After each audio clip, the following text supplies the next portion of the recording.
Welcome है आपका अपने YouTube चैनल ब्रिलियंट शिक्षा बाय अनिता चंद्रा में। तो दोस्तों आज से हम लोग स्टार्ट कर रहे हैं क्लास 10th का विज्ञान मतलब हिंदी मीडियम इंग्लिश मीडियम की वीडियो आपके पास ऑलरेडी पड़ी हुई है हमारे चैनल पर। आप लोग वहां से देख सकते हैं, निशा मैम ने आपको जो साइंस है वो पढ़ाया है। तो अभी हम बात करेंगे विज्ञान मतलब साइंस जो है वो हिंदी मीडियम में।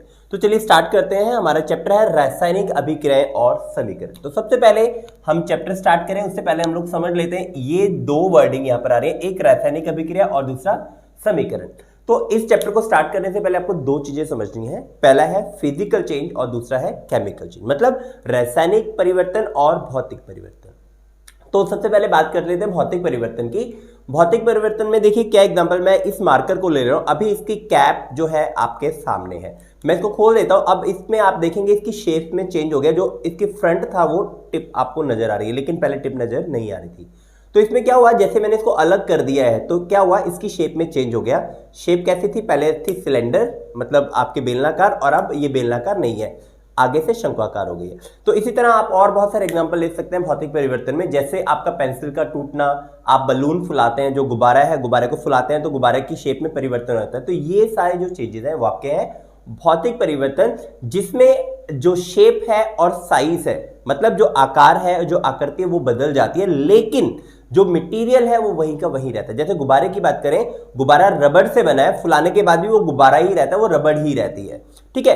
अगली बात करते हैं रासायनिक परिवर्तन। तो रासायनिक परिवर्तन में देखिए क्या होता है, आपके पास जो कोई भी दो या दो से ज्यादा चीजें मिला के हम एक नया सब्सटेंस बनाते हैं, मतलब नया आपके पास कोई चीज बनती है जिसकी केमिकल प्रॉपर्टी, जिसकी रासायनिक जो विशेषताएं हैं वो पहली विशेषताओं से अलग होती है। उदाहरण के तौर पे देख लेते हैं, आप माचिस की तीली को जला लीजिए, तो माचिस की तीली को जब आप जला लेंगे तो जलने के बाद वो राख जो बच जाती है वो पहले माचिस की तीली से बिल्कुल अलग है, ठीक है। दूसरे एग्जाम्पल देखते हैं दही का जमना।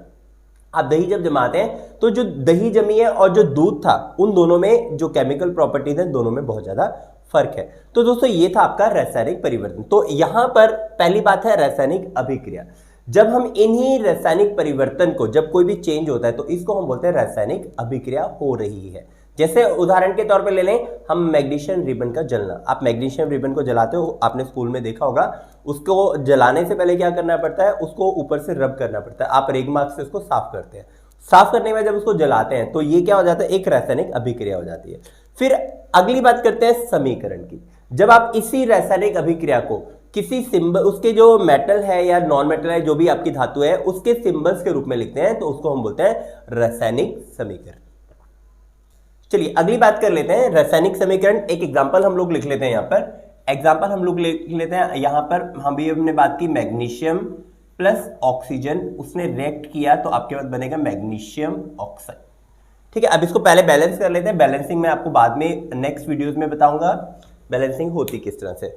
तो जब आप लोग रासायनिक समीकरण की बात करते हैं, रासायनिक समीकरण मैंने लिख दिया, अब यहाँ पर इसको लिखना है मैंने किस फॉर्म में था। ये आपके पास सॉलिड था, ये आपके पास गैसियस था और ये आपके पास सॉलिड आ जाएगा। तो अब यहां पर दो चीजें हैं, अभिकारक और उत्पाद। आपको दो चीजें समझनी है, अभिकारक और उत्पाद। तो उसके लिए आपने क्या देखना है, आपने देखना है एरो का निशान। ये जो तीर का निशान बना है इसके जो उस तरफ बनते हैं इसको हम बोलते हैं उत्पाद, और इससे पहले जो चीजें हैं इनको हम बोलते हैं अभिकारक। तो अभिकारक क्या हुए, अभिकारक हुए जब किसी रासायनिक समीकरण में कोई दो या दो से ज्यादा चीज, देखिए अभी हमारे पास यहाँ पर दो चीजें हैं मैग्नीशियम और ऑक्सीजन, हो सकता है किसी समीकरण में आपके पास ये दो से ज्यादा चीजें हो। जब कोई दो या दो से ज्यादा चीजें आपस में मिलती हैं, आपस में रिएक्ट करते हैं, उनको बोलते हैं अभिकारक। और इसका जो रिजल्टेंट होता है, जिसका उत्पाद, जो भी इसका रिजल्ट आता है, जो भी एरो के बाद आपके पास चीजें बनेगी वो होता है आपके पास उत्पाद। तो उम्मीद करता हूं अभिकारक और उत्पाद और रासायनिक समीकरण आपको समझ में आ गया होगा। तो चलिए अब अगली बात करते हैं रासायनिक अभिक्रिया के प्रेक्षण। तो पहले समझ लेते हैं रासायनिक अभिक्रिया का प्रेक्षण का मतलब क्या होता है। देखिए प्रेक्षण का मतलब होता है आप क्या क्या चीजें नोट करते हो ड्यूरिंग अ केमिकल रिएक्शन। एक रासायनिक समीकरण या रासायनिक अभिक्रिया जब होती है उसमें क्या क्या चेंज होते हैं। तो सबसे पहली बात करते हैं अवस्था में परिवर्तन। तो देखिए सबसे पहले बात कर लेते हैं अवस्था हमारे पास कौन कौन सी होती है। देखिए किसी भी पदार्थ की हम लोगों ने 9th क्लास में अवस्था पढ़ी थी। पहला होता है आपके पास द्रव्य, दूसरा ठोस और तीसरा गैस। मतलब आपके पास किसी भी चीज की तीन अवस्थाएं हो सकती है, ठोस, द्रव्य और गैस। तो इन तीनों अवस्थाओं में क्या होता है, जब आप रासायनिक अभिक्रिया करते हो तो हो सकता है आपकी रासायनिक अभिक्रिया के अवस्था में परिवर्तन हो। अब परिवर्तन कैसे, इसका उदाहरण देख लेते हैं। उदाहरण के तौर पे हम लोग ले लेते हैं हाइड्रोजन प्लस ऑक्सीजन मिलके आपका बनता है वाटर। अब इसको बैलेंस कर लेते हैं, 2 to the 4 और यहां पर 2 लगा देंगे। अब अगर स्टेट की बात करेंगे तो आपका जो हाइड्रोजन है ये एक गैसियस फॉर्म में है, गैस में है, ऑक्सीजन भी आपकी गैस होती है, और जब आप वाटर मॉलिक्यूल बनाते हैं तो ये आपका लिक्विड होता है। तो हुआ क्या, गैस और गैस मिलके लिक्विड बन गई है। तो ये आपका एग्जांपल हो गया अवस्था में परिवर्तन का। तो इसका मतलब क्या हो, इसका मतलब ये हुआ कि जब कभी भी कोई रासायनिक अभिक्रिया होती है तो उसमें उसकी पदार्थ की अवस्था में परिवर्तन हो सकता है। देखिए अभी मैंने लिखा है गैस और गैस मिलकर लिक्विड बन गया। ऐसा हो सकता है कोई चीज सॉलिड और गैस मिलकर लिक्विड बन जाए, ऐसा हो सकता है कोई चीज लिक्विड लिक्विड मिलकर गैस बन जाए। तो ऐसे अवस्था में परिवर्तन पदार्थों की हो सकता है। तो अगली बात कर लेते हैं रंग में परिवर्तन। तो देखिए जब आप कोई भी केमिकल इक्वेशन करते हो तो उसके रंग में भी परिवर्तन होता है। तो बाद में मैं आप लोगों के लिए इस चैप्टर की वीडियो बनाऊंगा जिसमें आपके इंपॉर्टेंट क्वेश्चंस रहेंगे, जिसमें कलर बेस्ड जो क्वेश्चन है जो हाईली इंपॉर्टेंट क्वेश्चंस आपके एग्जाम के लिए रहते हैं तो वो रहेंगे। तो इसमें देख लेते हैं एग्जांपल कलर में परिवर्तन। तो कलर में परिवर्तन ये आपका एक इंपॉर्टेंट क्वेश्चन भी बनता है। कॉपर सल्फेट का विलयन है, इसमें हमने आयरन की एक कील डाल दी है। तो इसमें क्या होता है, आपके पास आयरन सल्फेट बन जाता है और कॉपर आपका अलग हो जाता है। तो अब होता है क्या, इसका जो कलर है अभी यहां पर है नीला कलर,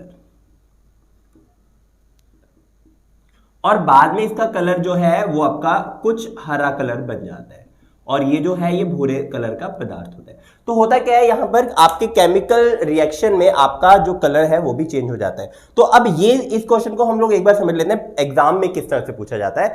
एग्जाम्स में आपने पूछा जाता है कि एक विलयन है जिसका कलर है, जो उसका रंग है वो नीला है।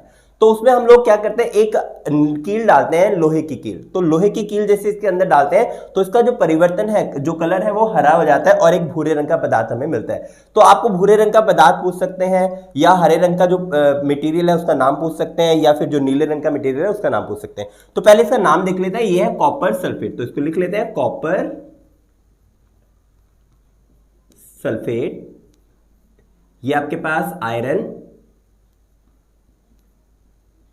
या इसको लोहा भी बोल सकते हैं आप लोग। ये आपके पास आयरन सल्फेट, इसको लिख लेते हैं आयरन सल्फेट, और ये आपको पता ही है आपका कॉपर है। ठीक है, तो ये आपका एग्जांपल हो गया रंग में परिवर्तन का। तो चलिए अगली बात कर लेते हैं तापमान में परिवर्तन का। अब देखिए तापमान में परिवर्तन में क्या होता है, जब कभी भी आप केमिकल रिएक्शन कर रहे हो तो दो तरह से तापमान में परिवर्तन हो सकता है। एक, जिस भी जार में आप केमिकल रिएक्शन करा रहे हो वहां का टेम्परेचर जो है वो लोअर हो जाएगा, कम हो जाएगा, या फिर दूसरा एग्जांपल है उसका टेम्परेचर बढ़ जाएगा। तो बहुत सारे केमिकल रिएक्शन में टेम्परेचर बढ़ भी जाता है। तो इसका एग्जांपल हम लोग ले लेते हैं। आपके पास है कैल्शियम कार्बोनेट, इसका नाम है कैल्शियम कार्बोनेट। इसको हम जस्ट हीट करते हैं, मतलब गर्म करते हैं। जब इसको गर्म करते हैं तो आपके पास मिलता है calcium oxide plus carbon dioxide. तो ये जो मटेरियल है ये आपके पास सॉलिड होता है, ये आपके पास गैस होती है, और ये भी आपके पास सॉलिड होता है। तो अभी इसका नाम लिख लेते हैं, इसका नाम है कैल्शियम।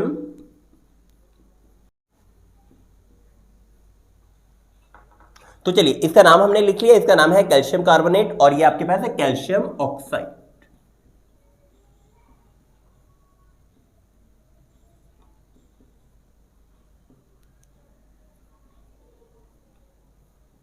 और इसका नाम तो आपको पता ही है कार्बन डाइऑक्साइड। तो इसमें हुआ क्या, जो कैल्शियम कार्बोनेट था इसने हीट को एब्जॉर्ब कर लिया, तो इसमें आपके तापमान में परिवर्तन जो है हो गया है।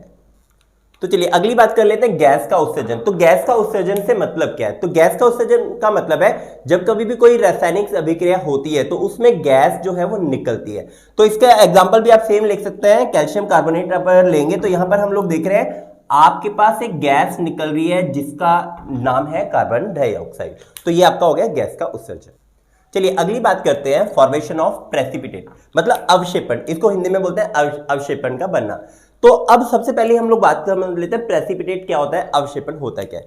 देखिए जब कभी भी कोई केमिकल रिएक्शन होती है, केमिकल रिएक्शन होने के बाद उसमें जो सॉलिड सब्सटेंस मतलब जो ठोस चीजें रह जाती हैं उसको हम बोलते हैं अवक्षेपण, मतलब प्रेसिपिटेट। तो प्रेसिपिटेट रिएक्शन में का एग्जांपल हम लोग देख लेते हैं। तो चलिए एग्जांपल देख लेते हैं। इसका एग्जांपल है इसका सिल्वर नाइट्रेट। तो चलिए इसका नाम पहले लिख लेते हैं, सिल्वर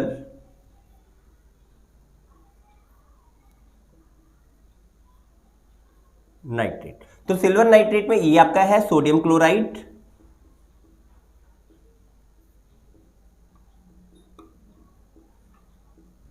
तो जब हम लोग सिल्वर नाइट्रेट में सोडियम क्लोराइड को मिलाते हैं तो आपके पास एक व्हाइट कलर का जो है अवक्षेपण बनता है, मतलब व्हाइट कलर का प्रेसिपिटेट बनता है जिसका नाम है सिल्वर क्लोराइड। हिंदी में लिख लेते हैं सिल्वर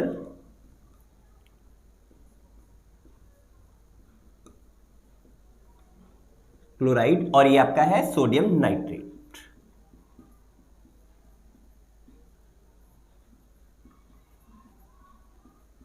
तो यहां पर आपने याद रखना है कि जो आपका सिल्वर क्लोराइड है इसका जो कलर है वो आपका सफेद रंग का ये एक अवक्षेपण होता है।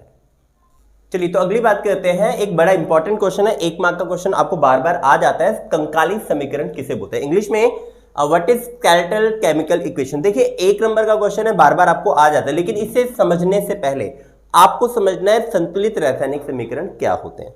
तो देखिए अभी हमने किया कि अभी आपके पास उत्पादक, मतलब हम लोग बात कर लेते हैं calcium plus oxygen, sorry carbon plus oxygen आपके पास बन गया कार्बन डाइऑक्साइड। ठीक है, ये एक इक्वेशन है। अभी यहां पर हम लोग देख रहे हैं कार्बन और ऑक्सीजन, इधर ये था आपके पास अभिकारक और ये था आपके पास उत्पाद। तो अब हमने देखा कि अभिकारक में जितने कार्बन है उत्पाद में भी उतने कार्बन है, अभिकारक में जितने ऑक्सीजन है उत्पाद में भी उतने ऑक्सीजन है। तो यहां पर क्या हुआ कि दोनों तरफ, इसको बोलते हैं राइट हैंड साइड, इसको बोलते हैं लेफ्ट हैंड साइड। तो राइट हैंड साइड और लेफ्ट हैंड मतलब दायां पक्ष और बायां पक्ष में जो भी एलिमेंट है, जो भी तत्व है वो बराबर संख्या में है। तो ये आपके पास होगी बैलेंस केमिकल इक्वेशन। लेकिन कंकाली समीकरण में ऐसा नहीं होता। तो हम लोग क्या बोलेंगे कंकाली समीकरण को, यह एक ऐसी अभिक्रिया है जिसमें जो आपके उत्पाद है और अभिकारक है इससे जो तत्व हैं वो बराबर नहीं होते। जस्ट हम लोग एक केमिकल इक्वेशन को लिख देते हैं, रासायनिक समीकरण को लिख देते हैं। एग्जांपल देख लेते हैं। एग्जांपल हम लोग कर लेते हैं H2 + O2 = 2H2O। तो यहां पर देखेंगे अगर हाइड्रोजन देखेंगे 2 है और यहां पर देखेंगे 2 दूनी 4 है। तो हाइड्रोजन कितने 4 है और यहां पर कितने 2, ऑक्सीजन 2 है और यहां पर ऑक्सीजन 2 है। तो अभी जो है अब यहां पर आपके अभिकारक और उत्पाद जो है उसमें हाइड्रोजन जो है बराबर नहीं है। तो ये किसका एग्जांपल हो गया आपका कंकाली समीकरण। तो चलिए अगली बात करते हैं संयोजन अभिक्रिया, मतलब रासायनिक अभिक्रिया के प्रकार। तो इसमें अभी हम पढ़ेंगे कि रासायनिक अभिक्रिया जो केमिकल रिएक्शन अभी तक हम लोग पढ़ते आ रहे हैं वो कितनी तरह की होती है। तो पहली इक्वेशन है संयोजन अभिक्रिया। देखिए नाम से ही क्लियर है, संयोजन, संयोजन का मतलब होता है जुड़ना। संयोजन का मतलब क्या होता है, जुड़ना। तो जुड़ना का मतलब क्या होता है, इस अभिक्रिया में आपके पास 2 या 2 से ज्यादा तत्व जो है आपस में रिएक्ट करते हैं, मतलब जुड़ते हैं और एक नया तत्व बनाते हैं। एग्जाम्पल लिख लेते हैं, आपका ऑक्सीजन प्लस हाइड्रोजन और हाइड्रोजन प्लस ऑक्सीजन दोनों आगे पीछे करके हम लोग लिख सकते हैं। तो ये आपका बन जाता है वाटर। ठीक है, इसको बैलेंस हम लोग कर लेते हैं 2 और 2। तो ये आपके पास क्या हो जाएगा, इसकी स्टेट लिख लेते हैं लिक्विड, ये आपका गैसियस है, ये भी आपकी गैस है। तो ये एग्जांपल हो गया। हुआ क्या, देखिए 2 सब्सटेंस जो है हाइड्रोजन और ऑक्सीजन आपस में कंबाइन करके और उन्होंने क्या बना दिया, एक वाटर मॉलिक्यूल बना दिया, मतलब जल का एक कण बना लिया। तो ये आपके पास होगी रिएक्शन एग्जांपल। और भी बहुत सारे एग्जांपल लिख सकते हैं हम लोग। एक और एग्जांपल लिख रहे हैं, कार्बन प्लस ऑक्सीजन मिलके आपके पास कार्बन डाइऑक्साइड बन गया। ठीक है, तो यहां पर हुआ क्या है, क्या हो रहा है इस वाली रिएक्शन में, आपके 2 या 2 से ज्यादा तत्व मिल रहे हैं और एक नया तत्व बना रहे हैं। तो इसमें क्या हुआ, संयोजन हो रहा है, मतलब जुड़ रहे हैं। इसका ऑपोजिट लिख रहे हैं वियोजन। तो वियोजन अभिक्रिया में क्या होता है, एक आपका सब्सटेंस रहेगा, मतलब उत्पाद रहेगा, वो टूट के 2 या 2 से ज्यादा चीजों में बढ़ जाएगा। एग्जांपल देख लेते हैं। एग्जांपल है आपका वाटर, मतलब आपका जल है। इस जल को जब हम लोग इलेक्ट्रोलाइटिक करते हैं, मतलब विद्युत अपघटन इसका करते हैं,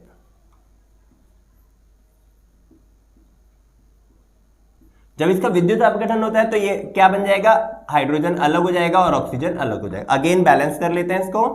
तो ये याद रखना है कि ये जो वाटर मॉलिक्यूल है इसका जब तक आप विद्युत अपघटन नहीं करेंगे तब तक ये हाइड्रोजन और ऑक्सीजन में नहीं डिवाइड होगा। तो पहली चीज समझ लेते हैं विद्युत अपघटन होता क्या है। तो विद्युत अपघटन के लिए आप क्या करते हैं, किसी भी एक बर्तन में, मतलब जो केमिकल रिएक्शन के लिए हम लोगों ने बनाया होता है, उसमें पानी लेकर के उसमें से जो करंट है वो पास कराता है। उसमें एक एनोड होता है और एक कैथोड होता है। तो वहां से क्या होता है, ऑक्सीजन और हाइड्रोजन अलग अलग हो जाता है। तो ये था आपका क्या विद्युत अपघटन। अभी देखिए हाल फिलहाल में आपने देखा होगा कोरोना वायरस की बहुत सारी प्रॉब्लम हुई थी, उसमें आप लोगों ने न्यूज में डेली देखा होगा ऑक्सीजन की बड़ी शॉर्टेज हुई थी। तो ये जो मेथड है विद्युत अपघटन, it is one of the best method to produce the oxygen. तो आपके जो केमिकल लेवल पर जो या लेबोरेटरी लेवल पर जो ऑक्सीजन बनाई जाती है वो इस विद्युत अपघटन मतलब इलेक्ट्रोलाइसिस प्रोसेस के द्वारा ही ऑक्सीजन जो है वो बनाई जाती है। तो चलिए अगली बात करते हैं विस्थापन अभिक्रिया। देखिए विस्थापित होने का मतलब क्या है? विस्थापित होने का मतलब है किसी चीज को एक जगह से दूसरी जगह पर हटा देना। लेकिन इससे पहले हम इस इक्वेशन को समझे, इस अभिक्रिया को समझे, उससे पहले आपको एक रिएक्टिविटी सीरीज है मतलब सक्रियता श्रेणी आप लोग पढ़ेंगे, उसको आपने समझना है। तो इसको समझने के लिए, इसको याद करने का हमने एक आसान सा तरीका बनाया हुआ है। केदारनाथ का माली आलू जरा फीके से पकाता है। अब यहां तक तो हमने याद कर लिया। इसके नीचे आपके पास 3 और मटेरियल है, कॉपर, मरकरी और सिल्वर। तो याद रखना जो सिल्वर है वो लीस्ट रिएक्टिव मेटल मतलब सबसे कम रिएक्टिव है, वो है सिल्वर। तो सिल्वर को कोई भी एलिमेंट डिस्प्लेस कर देगा। अब इसको समझने के लिए ऐसे समझ लेते हैं। देखिए आपके पास जो सबसे ज्यादा रिएक्टिव है वो है आपके पास पोटेशियम। तो इसको एक बार नाम भी देख लेते हैं, potassium, sodium, calcium, magnesium, aluminium, zinc, iron.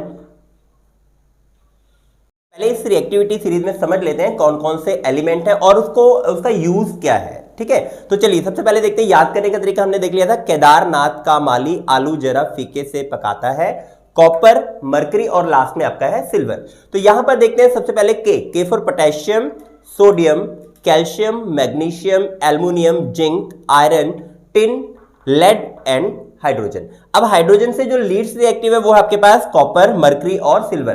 तो याद रखना है आपने, आपका जो सिल्वर है वो लीस्ट रिएक्टिव है, सबसे रिएक्टिव जो कम रिएक्टिव है वो है आपका सिल्वर और सबसे ज्यादा रिएक्टिव है वो है पोटेशियम। अब इसका मतलब क्या हुआ? इसका मतलब ऐसे समझ लेते हैं, 2 ताकतवर आदमी हैं, 2 ताकतवर आदमी ने एक जगह पर बैठना है। तो कौन वहां पर बैठेगा? जो ज्यादा ताकतवर होगा वो वहां पर बैठ जाएगा, जो कम ताकतवर होगा उसको वहां से हटा देगा, उसकी जगह पर बैठ जाएगा।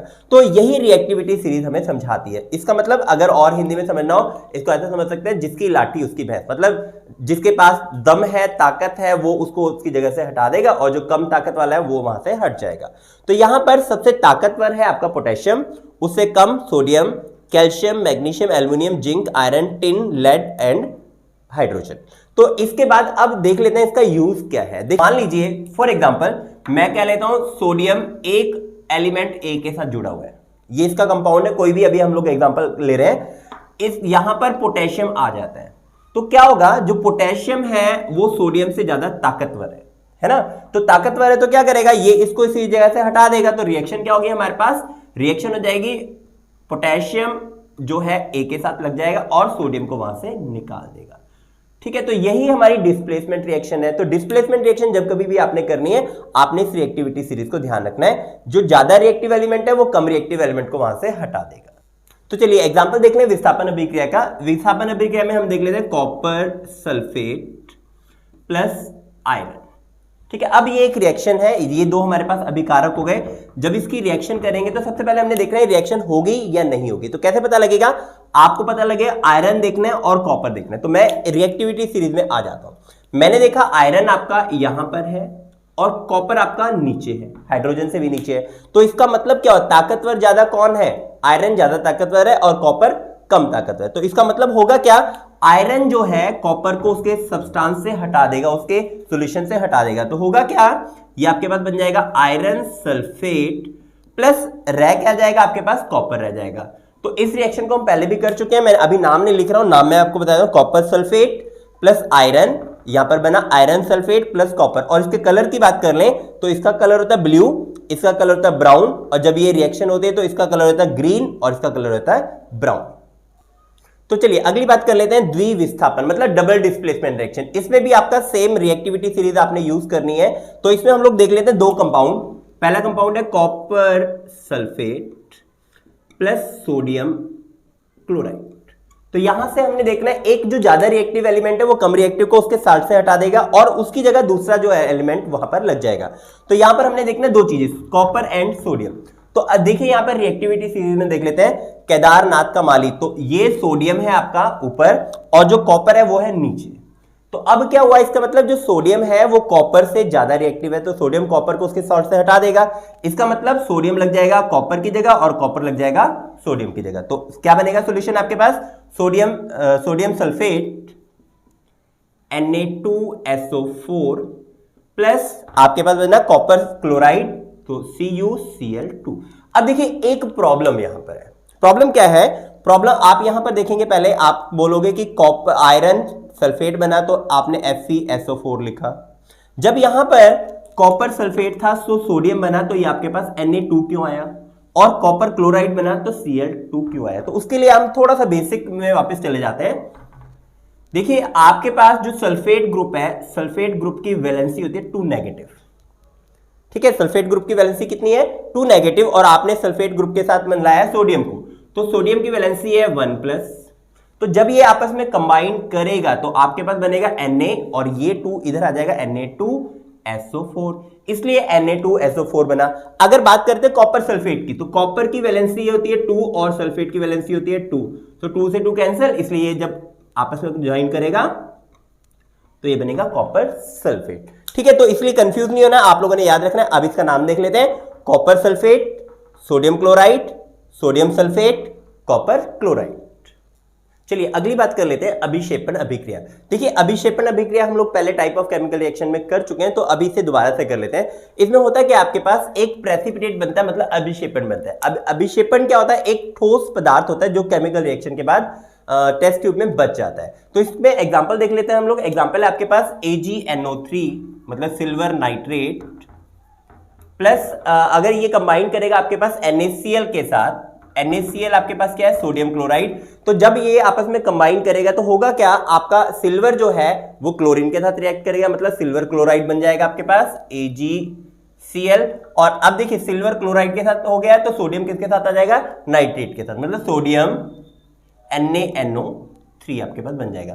तो इसके नाम लिखने की जरूरत नहीं है, नाम मैं आपको बता देता हूं, सिल्वर नाइट्रेट, सोडियम क्लोराइड, और इसका नाम है सिल्वर क्लोराइड और सोडियम नाइट्रेट। तो ये आपके पास एक रिएक्शन है अभिक्षेपण अभिक्रिया। अगली बात कर लेते हैं उदासीनीकरण अभिक्रिया। तो ये आप लोग जब सेकंड चैप्टर आप पढ़ेंगे, metal and non metal, base and acids पढ़ेंगे, तो उस चैप्टर में आप पढ़ेंगे कि आपके पास एक अभिक्रिया का टाइप जो होता है न्यूट्रलाइजेशन रिएक्शन भी होता है, मतलब उदासीनीकरण अभिक्रिया भी होता है। तो इसमें होता क्या है, एक आपके पास अम्ल और एक क्षार। अम्ल क्या होता है, क्षार क्या होता है, हम लोग नेक्स्ट चैप्टर में पढ़ेंगे। बट अभी फिलहाल के लिए क्योंकि टाइप ऑफ केमिकल रिएक्शन हम लोग कर रहे हैं, रासायनिक अभिक्रिया के प्रकार कर रहे हैं, तो इसमें आपने समझ लेना है कि आपके पास एक अम्ल और एक क्षार जो आपस में रिएक्ट करते हैं, और एक सॉल्ट मतलब लवण आपके पास बनता है, और वाटर मॉलिक्यूल आपसे निकल जाता है। तो इसकी बात करेंगे तो आपके पास एग्जांपल सोडियम हाइड्रोक्साइड, ये एक क्षार है, प्लस हाइड्रोक्लोरिक एसिड। तो ये जब आपस में रिएक्ट करते हैं, इसको बोलते हैं हाइड्रोक्लोरिक एसिड, ये आपस में रिएक्ट करते हैं। तो याद रखना है कि जब आपके पास उदासीनीकरण अभिक्रिया होगी तो इसमें वाटर निकलेगा, मतलब जो जल का कण है वो निकल जाएगा। अब जल OH और H मिलके आपका जल निकल गया, तो रह गया सोडियम और क्लोरीन, तो ये आपके पास बन जाएगा सोडियम क्लोराइड। तो ये एक एग्जांपल हो गया आपका उदासीनीकरण अभिक्रिया का। तो चलिए अगली बात करते हैं उपचयन। अब देखिए उपचयन जो है बहुत ज्यादा इंपॉर्टेंट है। ये आपके पास होता क्या, सबसे पहले देख लेते हैं उपचयन का मतलब क्या होता है। उपचयन एक ऐसी रासायनिक अभिक्रिया होती है जिसमें या तो आपके पास ऑक्सीजन ऐड मतलब जुड़ जाता है, ऑक्सीजन का मॉलिक्यूल जुड़ जाता है, या फिर हाइड्रोजन रिमूव होता है। याद रखना है कि दोनों में से एक काम होगा, या तो ऑक्सीजन जुड़ेगा या फिर हाइड्रोजन वहां से निकल जाएगा। देख लेते हैं एग्जाम्पल, कॉपर प्लस ऑक्सीजन जब आपस में कंबाइन करेगा ये बनेगा कॉपर ऑक्साइड। तो यहां पर हम लोग देख रहे हैं कॉपर के साथ जो है ऑक्सीजन जुड़ गया, तो ये आपका उदाहरण हो गया उपचयन का, मतलब ऑक्सीजन यहां पर जुड़ गया है। एक एग्जांपल हो गया जिसमें ऑक्सीजन जुड़ गया। अगला एग्जांपल देखते हैं जिसमें हाइड्रोजन जो है वो रिमूव हो रहा है। चलिए अगली रिएक्शन देखते हैं। यहां पर है आपके पास हाइड्रोजन सल्फाइड, इसको हमने रिएक्ट कराया ऑक्सीजन के साथ, तो सल्फर ने ऑक्सीजन के साथ रिएक्ट किया, सल्फर डाइऑक्साइड हो गया और आपका हाइड्रोजन अलग हो गया। तो अब देखिए हुआ क्या, यहां पर हाइड्रोजन जो है रिमूव हो गया, कहां से, सल्फर के पास से। तो हमने बोला था कि अगर हाइड्रोजन रिमूव होगा, हाइड्रोजन निकलेगा, तो वो आपका, तो ये था आपका एग्जांपल उपचयन का, जिसमें पहले एग्जांपल में क्या हुआ, आपका ऑक्सीजन जुड़ गया और दूसरे एग्जांपल में सल्फर के से हाइड्रोजन जो है रिमूव हो गया।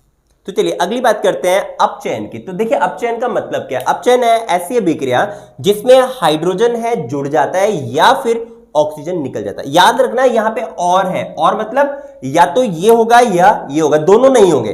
तो अब यहां पे जैसे एग्जांपल देखते हैं, जिंक ऑक्साइड में अगर हमने कार्बन के साथ इसको रिएक्ट कराया तो जब इसको हीट करेंगे तो होगा क्या, कार्बन और ऑक्सीजन कार्बन मोनोऑक्साइड बन जाएगा। याद रखना CO कार्बन मोनोऑक्साइड, अगर 2 यहां पर ऑक्सीजन का 2 लगता कार्बन डाइऑक्साइड, तो कार्बन मोनोऑक्साइड बन गया और आपका जिंक अलग हो गया। तो हुआ क्या, जिंक में से ऑक्सीजन जो है निकल गया। तो हमने क्या बोला था, ऑक्सीजन का निकलना क्या होता है, आपका अपचयन होता है।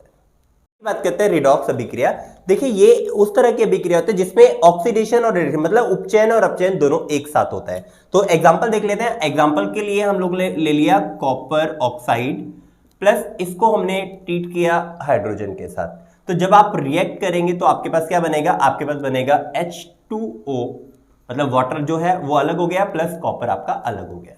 अब देखिए यहां पर दो काम क्या क्या हुए। पहली चीज, कॉपर में से ऑक्सीजन निकल गया है, ठीक है।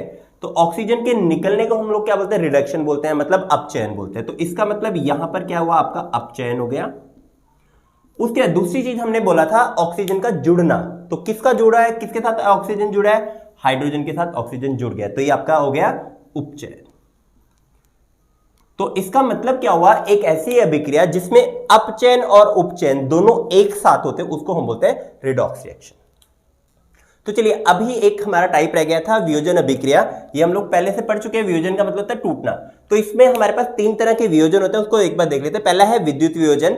तो विद्युत वियोजन में क्या होता है, हम लोग किसी भी कंपाउंड में से इलेक्ट्रिसिटी पास करते हैं, करंट पास करते हैं, मतलब विद्युत पास करते हैं, और विद्युत पास करने के बाद वो टूट जाता है। जैसे उदाहरण हमने किया था वाटर का, मतलब जल आपने लिया तो जल को आपने क्या कर लिया, यहाँ पे बैलेंस कर लेते हैं 2 लिख के। तो जल को में से जब आप विद्युत गुजारते हैं तो हाइड्रोजन और ऑक्सीजन जो है अलग अलग हो जाता है। अगली बात करते हैं प्रकाशीय वियोजन। तो प्रकाशीय वियोजन में क्या होता है, सिंपल, आप लोग जो है प्रकाश, सूर्य के प्रकाश में कोई चीज को रख देते हैं तो वो चीजें टूट जाती हैं। जैसे हमारे पास हमने किया था, जो सिल्वर है वो सबसे कम रिएक्टिव एलिमेंट है, तो सिल्वर क्लोराइड का एक एग्जांपल है। जैसे ही हम लोग इसको सूर्य के प्रकाश में रखते हैं तो ये सिल्वर और क्लोरीन जो है अलग अलग हो जाता है। तो ये आपका एग्जांपल है प्रकाशीय वियोजन का। अगली बात करते हैं ऊष्मीय वियोजन।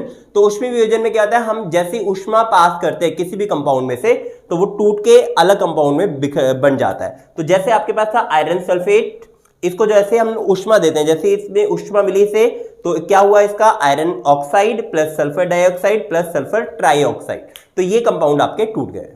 तो चलिए अगली टाइप ऑफ रिएक्शन की बात करते हैं, ऊष्माक्षेपी अभिक्रिया। तो देखिए ऊष्माक्षेपी नाम से क्लियर है, शेपी, शेपी का मतलब होता है निकलना। तो इस तरह की रिएक्शन में क्या होता है, जब कभी भी आप रिएक्शन करते हो तो इसमें आपकी ऊष्मा निकलती है। तो इसका जो एग्जांपल है वो आपका खाना, जो आप लोग खाना खाते हो उसमें खाना पचता है। तो खाना पचने के बाद एक रिएक्शन होती है जिसमें आपकी ऊष्मा जो निकलती है, वो ऊष्मा को आप लोग अपने डेली काम के लिए यूज करते हो। तो उसका रिएक्शन है आपके पास, ये है ग्लूकोज का मॉलिक्यूल, उसमें जब आप लोग ऑक्सीजन लेते हैं, मतलब सांस लेते हैं, श्वसन करते हैं, तो आपके पास ऑक्सीजन आपको मिलती है। तो ये आपस में जब रिएक्शन हो जाती है तो आपके पास क्या मिलता है, कार्बन डाइऑक्साइड, जिसमें आप उत्सर्जन करते हो, मतलब सांस छोड़ते हो और उसमें आपका कार्बन डाइऑक्साइड बाहर निकल जाता है। ये जो वाटर है ये आप लोग यूज कर लेते हो अपनी बॉडी में, और प्लस ऊष्मा जो आपके काम करने के लिए आप लोग यूज करते हो। इसके बाद अगली बात करते हैं ऊष्मा शोषी अभिक्रिया। देखिए ऊष्मा शोषी, शोषी का मतलब सोख लेना, यूज कर लेना।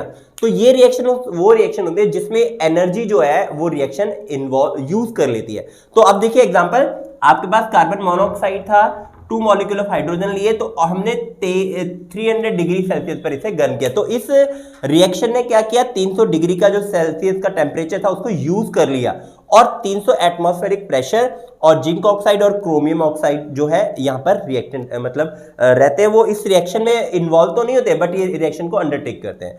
उसके बाद आपके यहाँ पर बनता है मिथेनॉल। तो इसका नाम है मिथेनॉल।